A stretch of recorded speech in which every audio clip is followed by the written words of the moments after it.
সুতরাং বাংলাদেশ এখনো বাংলাদেশের প্রধানমন্ত্রী আমাদের সংবিধানের 57 ধারা অনুযায়ী মাননীয় প্রধানমন্ত্রী বঙ্গবন্ধু কন্যা শেখ হাসিনা, এবং যারা ক্যাবিনেটে ছিল এখনো ক্যাবিনেট আছে, সবকিছুই আছে, বাট একটা অদ্ভুত ঝুলন্ত অবস্থা বিরাজ করছে। এটি একটি দখলদার বাহিনী দেশকে জুড়ে আছে।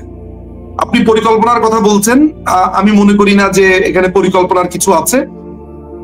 বাংলাদেশ আওয়ামী লীগ এই ঝড় ঝঞ্ঝা, এই দখলদার বাহিনীকে রক্তচক্ষু উপেক্ষা করে আজকে রাস্তাতে তারা মিছিল করেছে, যেটা আমাদের সাংবিধানিক অধিকার। সেই জায়গাতে আলোচনা করতে হচ্ছে যে আমাদের পরিকল্পনা কি করতে পারবো কি পারবো না, এইসব আলোচনা।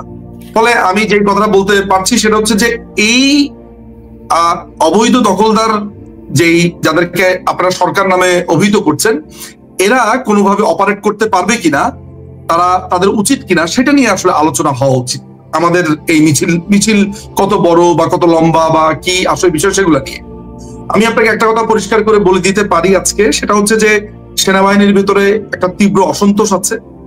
আপনারা কে কি জানেন বা কতটুকু জানেন, আমি সেটা যাচাই করা আমার পক্ষে সম্ভব না। আমি আমার ব্যক্তিগত যে ক্যাপাসিটি আছে, এতটুকু ক্যাপাসিটিতে আমি আপনাকে বলতে পারি যে সরকারের যেই বর্তমানে যে সেনা প্রধান রয়েছেন জনাব ওয়াকারুজ্জামান, সেই ওয়াকারুজ্জামানকে অ্যাসাসিন করবার জন্য, অর্থাৎ তাকে খুন করবার জন্য একটা ইনিশিয়াল একটা পরিকল্পনা হয়েছে। এখানে তারা 3টা পদ্ধতি অবলম্বন করবে। প্রথমত তারা তাকে সরে যাওয়ার জন্য অনুরোধ করবে। পরবর্তী সময়ে তার একটা কাউন্টার পার্টকে নিয়ে তারা চিন্তা ভাবনা করছে, লেফটেন্যান্ট জেনারেল, এবং এমনকি আপনি অবাক হবেন না যে 3 বাহিনীর কোনো এক বাহিনীর প্রধান যদি কোনো ধরনের বিট্রে করে বসে, আপনি সেটা তো খুব বেশি অবাক হওয়ার কিছু নাই। পরিকল্পনার ভেতরে একজনের নাম, আমি 2 জনের নাম বলবো না, একজনের নাম আমার কানে এসেছে, এবং বিভিন্ন গুরুত্বপূর্ণ দেশের কোনো এক সংস্থার মাধ্যমেই আমাকে অন্ততপক্ষে ব্যক্তিগতভাবে ব্রিফ করা হয়েছে। ফলে এন্ড অফ দ্য ডেতে এই তথ্যগুলো সেনাবাহিনীর প্রধান হয়তোবা জেনে থাকবেন, তার জানা উচিত। যদি আমি ব্রিফড হই তাহলে তিনিও ব্রিফড হবেন বলে আমি ধারণা করি। নাম্বার 1, তাকে খুন করবার একটা পরিকল্পনা হয়েছে, এবং তাকে খুনের পরপর আপনার যদি খুন করতে না পারে তাকে গ্রেফতার করে, তাকে সরাসরি আন্তর্জাতিক অপরাধ ট্রাইব্যুনাল আইনে তার নামে চার্জ আনা হবে এবং তার একটা স্পিডি ট্রায়াল হবে। এবং এইসব ক্ষেত্রে তারা কিছু মিড লেভেলের অফিসার এবং কিছু চাকুরিচ্যুত অফিসারকে দ্রুত দেশে এনে এক ধরনের আন্দোলন করতে চাইবে। এটার মধ্যে অন্যতম একটা কাজ করছে জঙ্গি সৈয়দ জিয়াউল হক। সে একটা বড় ধরনের কাজ করছে গত প্রায় 2 মাস ধরে। এই তথ্য আমাদের কাছে আছে এবং সেনাবাহিনী প্রধানের কাছে নিশ্চয়ই থাকা উচিত। আর দেশের বাইরে থেকে কিছু প্রাক্তন সেনা সদস্য যারা সাবেক, তারা এবং গোয়েন্দা সংস্থার কিছু অফিসারও এটার সাথে জড়িত আছে। এই ব্রিফগুলো আমি পেয়েছি এবং এটি অথেন্টিক সংবাদ। আচ্ছা, দ্বিতীয়ত যেটা হয়েছে যে তারা জনাব শাহাবুদ্দিন চুপ্পু সাহেব, নিজু মজুমদার, আপনি খুব গুরুতর কথা বলছেন। আপনি দায়িত্বশীল মানুষ, আপনি একজন ব্যারিস্টার, আমি জানি আপনি বুঝে শুনি বলছেন। আপনি যদি আরেকটু বিস্তারিত আমাদেরকে বলতেন, একটু সোর্স সম্পর্কে কিছুটা। আপনি বলছেন অথেন্টিক, বাট তারপরে যদি আমাদেরকে আমি আপনাকে শুধু এতটুকু জানাই, সুলতানা আপা, আমাকে পৃথিবীর অন্যতম সেরা একটি গোয়েন্দা বাহিনী থেকে ব্রিফ করা হয়েছে। Simple as that. আমাকে ব্রিফ করা হয়েছে, আমাকে বলা হয়েছে দেশটা কোন পরিস্থিতির দিকে যাচ্ছে, এবং তারা এইটা বলেছে যে বার্মা অ্যাক্ট অনুযায়ী আমেরিকা যে 2022 সালের যে পরিকল্পনা, সেই পরিকল্পনা করবার জন্য তারা বাংলাদেশের বিভিন্ন রাজনৈতিক দল, তাদের ব্যাপারে তারা একটা দীর্ঘ সময় খতিয়ে দেখেছে। ইনফ্যাক্ট গত 3 বছর তারা চেষ্টা করেছে। যেসব দলগুলো আসলে যাদের বাংলাদেশে বেইজ আছে, তারা আসলে কখনোই এই ব্যাপারগুলোতে সরাসরি ঐক্যমত্যে আসেনি। পরবর্তী সময়ে তাদের কাছে মনে হয়েছে যে এটি অ্যাডহক বেসিসে রাজনীতি নয়, কিন্তু বাংলাদেশে একটি আপনার অভ্যুত্থানের মাধ্যমে, ষড়যন্ত্র উৎখাতের মাধ্যমে অভ্যুত্থান তারা চেষ্টা করেছে। সেই অভ্যুত্থান হয়নি, ষড়যন্ত্র তারা সফল হয়েছে, এবং কিছু টোকাই জঙ্গি এদের মাধ্যমে তারা এই সরকারকে সরিয়ে দিয়ে তাদের যেই আমেরিকান যেই প্ল্যান আছে এটা বাংলাদেশে বাস্তবায়ন করছে। এখানে মাথা রাখা দরকার যে আপনার রাখাইন বলছি, আপনার মিয়ানমারের যে আরাকান যেই রাজ্যটা আছে সেটার একটা অংশ রাখাইন বটে, কিন্তু আরাকান আর্মি সেখানে আপনি জানেন যে একটি অংশ তারা দখল করে নিয়েছে।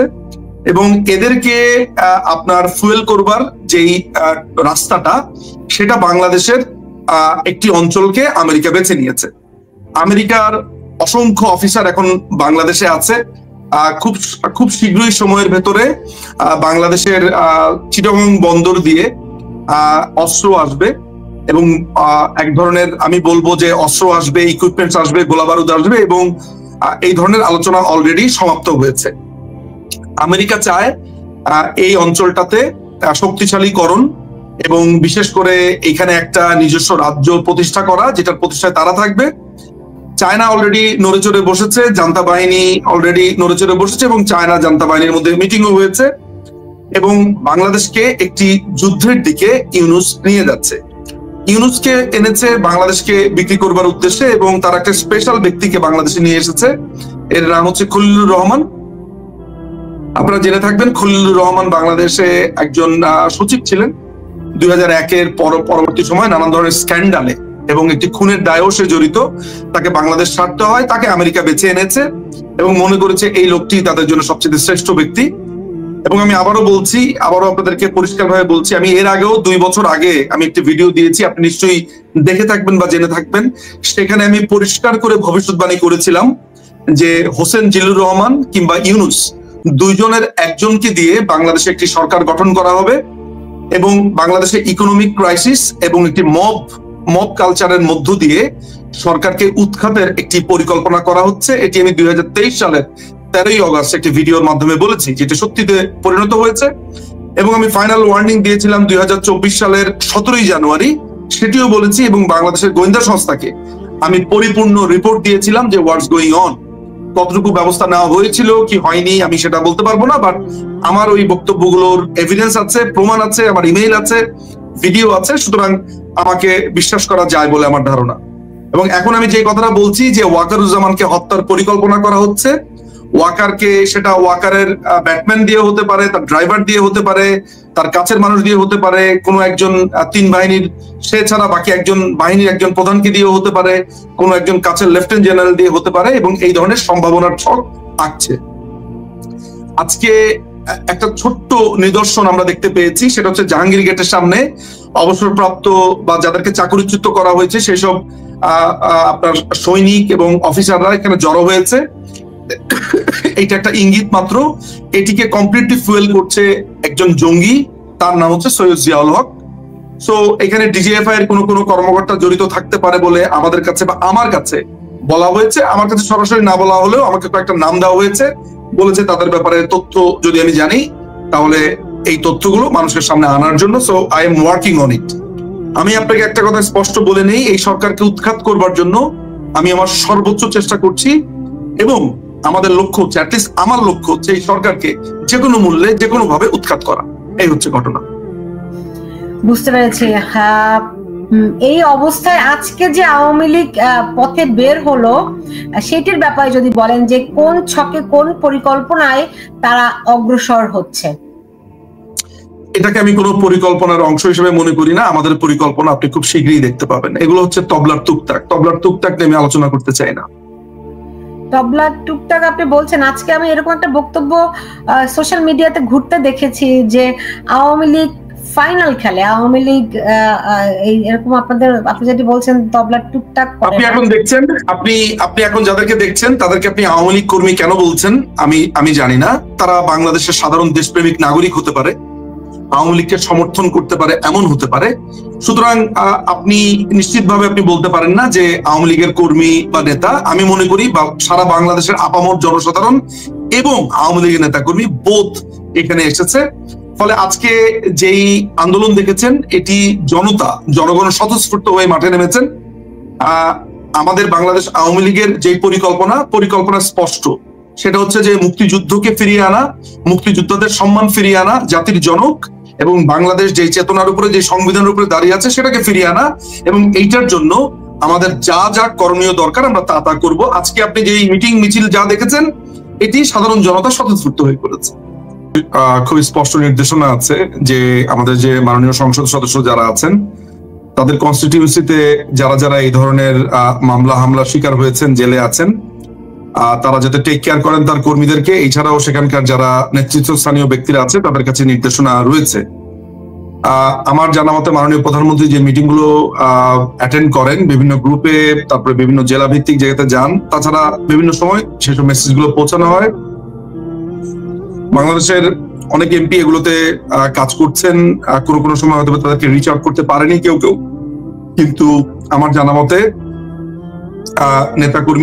নেতাকর্মীদেরকে আইনি খরচের জন্য সাধারণ যারা সমর্থক আছে তারাও নানানভাবে অর্থনৈতিকভাবে সহায়তা দেওয়া হয়েছে, ফান্ড ক্রিয়েট করা হয়েছে। এমনকি আমি বলতে পারি যে আমার নিজের জেলার কথা বলতে পারি, লক্ষ্মীপুরে, সেখানে এই ধরনের একটা ফান্ড ক্রিয়েট করা হয়েছে যারা এই আপনার এই বর্তমানে খুবই সঙ্গীন অবস্থায় থাকে নেতাকর্মীদের জামিনের জন্য, তাদের ফ্যামিলির জন্য কিছু কিছু ফান্ড কাউকে সুনির্দিষ্টভাবে এইভাবে দেওয়া হচ্ছে নানান পদ্ধতিতে।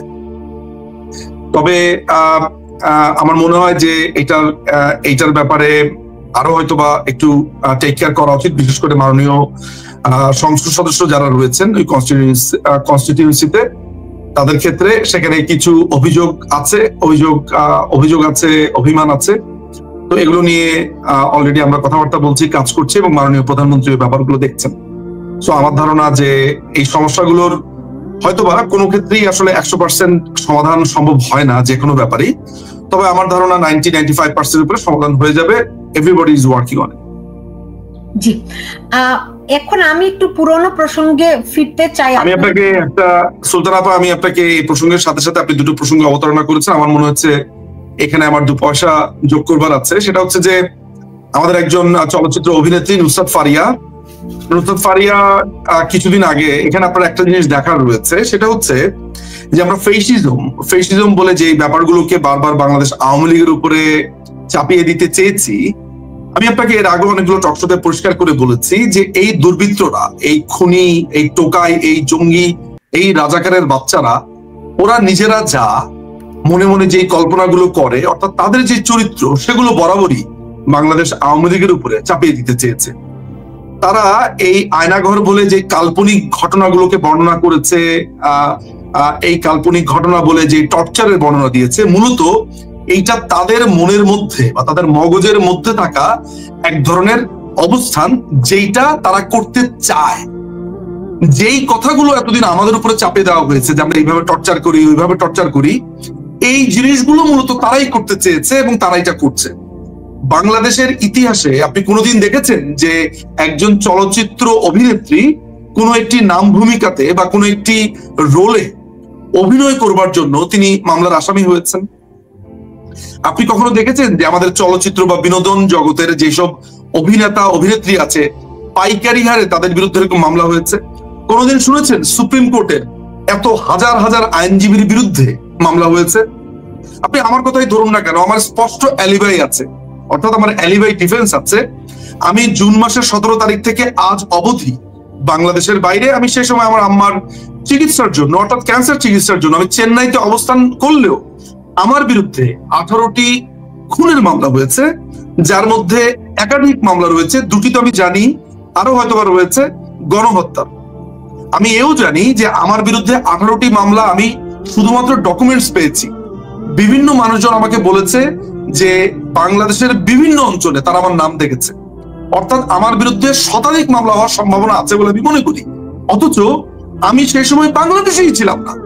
ফলে এটি একটি অরাজক পরিস্থিতি বিরাজ করছে। এই যে তারা এত বছর ধরে আমাদেরকে নানান ধরনের গল্প শুনিয়েছে যে আমরা নাকি লক্ষ লক্ষ নেতা কর্মীদেরকে ঘর ছাড়া করেছি, মামলা দিয়েছি, এটা মিথ্যা কথা ছিল।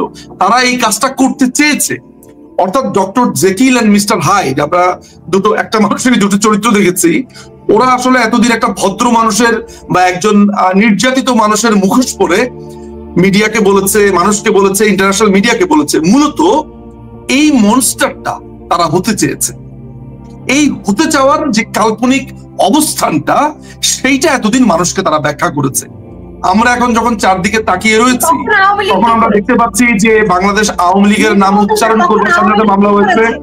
নিজু মজুমদার আপনি বলেছেন যে এই মনস্টার হওয়ার কাল্পনিক জিনিস তারা আওয়ামী লীগের উপর চাপাতে চেয়েছে। ফাইন, আওয়ামী লীগ তখন কি করেছে? কোন মানুষ যদি আমাদের বিরুদ্ধে মিথ্যা কথা বলে বাংলাদেশ আওয়ামী লীগ তো তাকে মেরে ফেলতে পারে না, তাকে খুন করতে পারে না। বাংলাদেশ আওয়ামী লীগ নীতিগতভাবে প্রতিবাদ করেছে, সত্য নয় বলেছে, এটি ভ্রান্তি বলেছে, এটি মিথ্যাচার বলেছে। বাংলাদেশ আওয়ামী লীগ যদি সত্যিকারের ফেসিস্ট হতো তাহলে ওরা আজকে যেটা করেছে আমরা সেটা করতাম। যারা আমাদের ব্যাপারে অভিযোগ দিয়েছে তাদেরকে তখন আমরা জেলে ঢুকাতাম। আমরা কি তা করেছি? করিনি। বরঞ্চ মির্জা ফখরুল ইসলাম আলমগীর সারা বছর আমাদের বিরুদ্ধে কথা বলেছে। মাননীয় প্রধানমন্ত্রী তার স্বাস্থ্যের খবর নিয়েছে, তাকে চিকিৎসা করবার জন্য সিঙ্গাপুরে পাঠানোর জন্য সমস্ত চেষ্টা তিনি করেছেন। মওদুদ আহমেদ, তাকে তিনি বলেছেন তার চিকিৎসার ব্যবস্থা। এছাড়া আপনি জানেন গাজী মাজারুল আনোয়ার কোনোদিন আমাদের পার্টি করেননি, অথচ তার মৃত্যুর পরে তার সমস্ত টাকা পয়সা, চিকিৎসা, এবং যারা বিএনপি আওয়ামী লীগ এগুলো কখনোই দেখেনি। এই যে বিনোদন জগতের কথা বলছেন, এই যে রাজীব সাহেব তিনি বিএনপি করতেন, এই যে আপনার গাজী মাজারুল আনোয়ার বলেন, বিএনপি সমর্থিত অসংখ্য বিনোদন জগতের ব্যক্তিদেরকে মাননীয় প্রধানমন্ত্রীর তহবিল থেকে টাকা দেওয়া হয়েছে। আমরা স্পষ্টভাবে জানি অমুক লোকটি বিএনপি করতো। আমাদের কাছে এগুলো মুখ্য ছিল না, মুখ্য ছিল তিনি একজন শিল্পী, একজন গীতিকার, একজন গায়ক, তার পরিচয় ওগুলো ছিল আমাদের কাছে মুখ্য। আমাদের এই যে আমাদের আসলে আমি একটু শেষ করি, আমি বলি আপনাকে, আমি একটু শেষ করি, আমি আপনাকে বলছি একটু শুনুন। বাংলাদেশ আওয়ামী লীগ যদি মনস্টার হয়ে উঠতে চাইতো তাহলে এই গল্প আজকে আমি আপনাকে শোনাতে পারতাম না। মনস্টার হয়নি বলেই তার উপরে চড়াও হয়েছে। তবে তবে তবে তবে আজকে আমাদেরকে